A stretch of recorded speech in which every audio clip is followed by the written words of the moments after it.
Princess Bubblegum never loses. Not really. She gets knocked down sometimes, her kingdom gets destroyed, she loses the crown for a while, but at the end of every arc, she comes out on top, with the power she wanted, surrounded by people who trust her, and the show frames it like that's earned, like she deserved it. Like all the stuff she did to get there was fine, actually. And I think that's the problem, because if you actually watch what Bonnie does across 10 seasons, not what she says, not how the music swells when she makes a speech, but what she actually does, it starts to look really different. It starts to look like the most quietly dangerous character in the entire show. And Adventure Time, for all its willingness to complicate every other character on screen, never once fully turned that lens on her. This video is that lens. Let's start with the thing that's hard to argue against, because some people are going to come into this defensive. Princess Bubblegum is brilliant. Genuinely. She built a civilization from nothing. She runs the most stable kingdom in Ooo. She understands science, magic, biology, chemistry. She created life multiple times. By any measurable metric, she is the most competent character in the entire show. And the show knows this. It never lets you forget it. But here's the thing about competence. Competence doesn't make you right. It just makes you more effective at whatever you're already doing. And what Bubblegum is doing, quietly, consistently, across the whole series, is controlling everything and everyone she can reach, and calling it protection. The surveillance comes up early, really early. In Mortal Recoil, she rebuilds the Candy Kingdom after the Lich possession, but she also quietly starts rebuilding her intelligence systems. By the time we reach You Made Me, it's out in the open. Lemongrab discovers she's been spying on her citizens, on everyone, and he's furious about it in this unhinged, screaming way that makes it easy to dismiss him. Because it's Lemongrab, he's a disaster, but he's not wrong. She has surveillance on her own people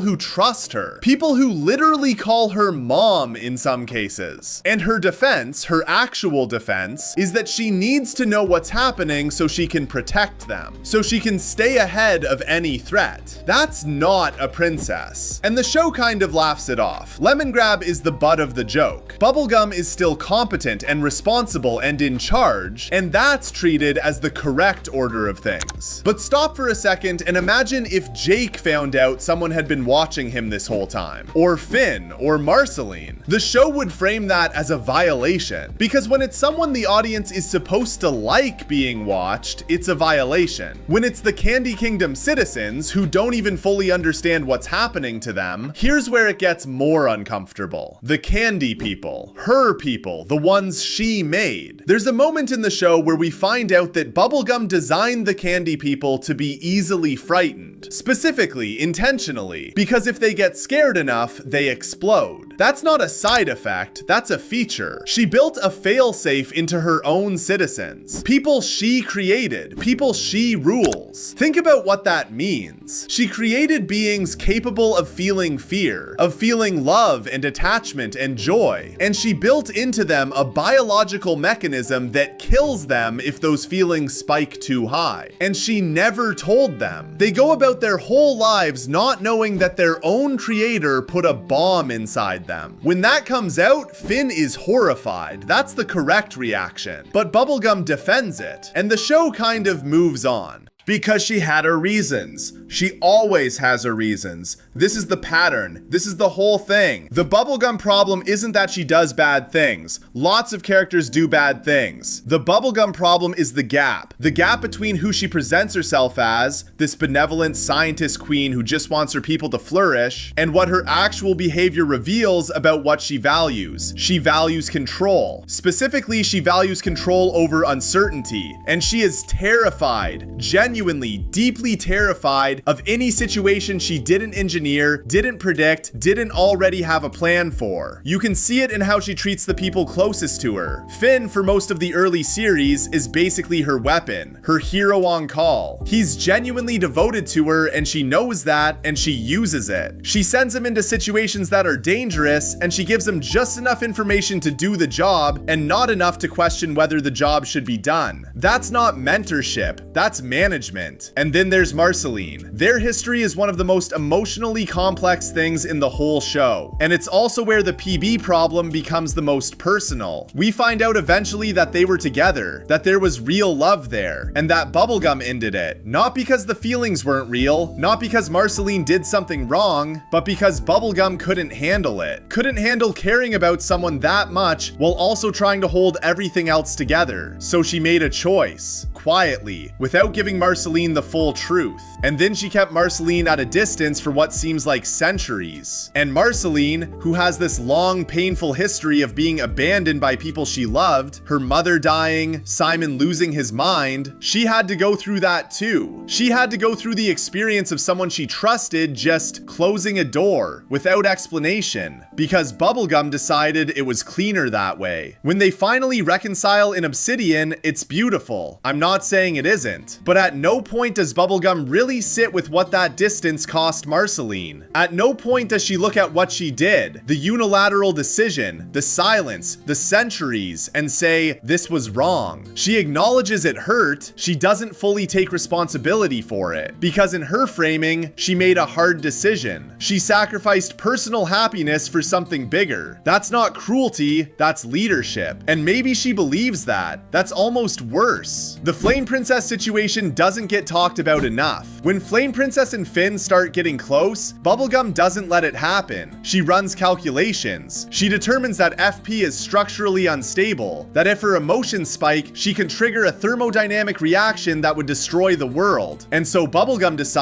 she decides that this relationship cannot exist, and she takes steps to end it. She manipulates Finn. She withholds information in ways she knows will push events in the direction she wants. She is engineering the breakup of a relationship between two people because she ran the numbers and decided it was too risky. And the thing that really gets under my skin is, she's not entirely wrong. The threat she calculated was real. Flame Princess genuinely was volatile at that point in the story. The danger existed, but Bubblegum decided, alone, in her lab, without telling anyone, that she had the right to remove that choice from two other people. She appointed herself the judge of what relationships are allowed to exist in OO, because she's the smartest person in the room and she knows better. That's the whole worldview right there, condensed into one storyline. Now, I want to be careful here, because the show does gesture at this. It's not like the writers didn't know. Flame Princess says it directly to her face in one of the most lucid moments in the whole series. It's because you are a bad person. Something inside you is messed up, girl. That line lands. The show lets it land. And for a second, Bubblegum looks genuinely shaken by it. But then the scene ends, and the next time we see Bubblegum, she's back. She's still running things, still making unilateral decisions, still being framed ultimately as the responsible adult in the room. The show lets characters say the true thing about her, but never fully builds the arc where she has to become something different because of it. That's the gap I keep coming back to. The show acknowledges the problem and then doesn't follow through. Compare that to how the show handles Finn. Finn does something wrong, manipulates Flame Princess in Frost and Fire, and he loses her, permanently. The show doesn't let him fix it. The consequence is real and lasting, and it shapes who he becomes. His wrongness has weight. Bubblegum's wrongness has episodes, plot lines, and then she's still in charge at the end. Here's the thing I keep thinking about. The Lich wants to destroy everything because he believes life itself is a mistake. That's his whole deal. Pure nihilism, pure destruction, easy to recognize as the villain. Bubblegum wants to protect everything. Genuinely, she's not malicious. She doesn't want anyone to suffer. She just wants complete, total, permanent safety for the people she's responsible for. And she's decided, somewhere along the way, that the only reliable path to that safety is her intelligence, her control, her decisions. Which means, and this is the part that the show never says out loud, her vision of a safe OO is one where everyone is protected from every threat, including the threat of making their own choices, including the threat of freedom. She's not the Lich, but the Lich is obvious. Bubblegum is subtle, and in some ways, a soft authoritarianism that comes wrapped in competence and genuine care is more dangerous than a skeleton in a robe, because at least the skeleton is honest about what it is. I don't think the show made her this way by accident. I think Pendleton Ward and the writers knew exactly exactly what they were building. There's too much evidence, too many moments where her mask slips and what's underneath is this exhausted, terrified person who decided a long time ago that being loved and being in control were incompatible, and she chose control every time. The tragedy of Princess Bubblegum isn't that she's secretly evil, it's that she's genuinely good, genuinely intelligent, genuinely devoted, genuinely capable of love, and she uses all of that to justify doing things that she would never let slide if anyone else did them. She holds everyone around her to a standard she doesn't apply to herself, and the show gave her a happy ending anyway. Marceline, the throne, the kingdom rebuilt, the people safe, everything she wanted, and she didn't have to change. Not really, not at the core of it. So why does this matter? Because Bubblegum is the character most kids who grew up with this show wanted to be. She's brilliant and powerful and in charge, and people need her. She's the adult in the room, the one who has the plan when no one else does. And what the show was actually showing us underneath all of that is what that kind of person costs. What they cost the people around them, what they cost themselves, and what happens when a society decides that safety is worth more than honesty, worth more than autonomy, worth more than letting people make their own mistakes and their own choices. It was showing us all of that, and then it looked away right before the credits. The problem with Princess Bubblegum isn't that she's a villain. The problem is that she's the most real person in the show, and the show never had the courage to fully say so. Leave a like if this one hit different, subscribe if you're new, because this is the kind of deep dive you'll find here regularly. I'll catch you in the next one.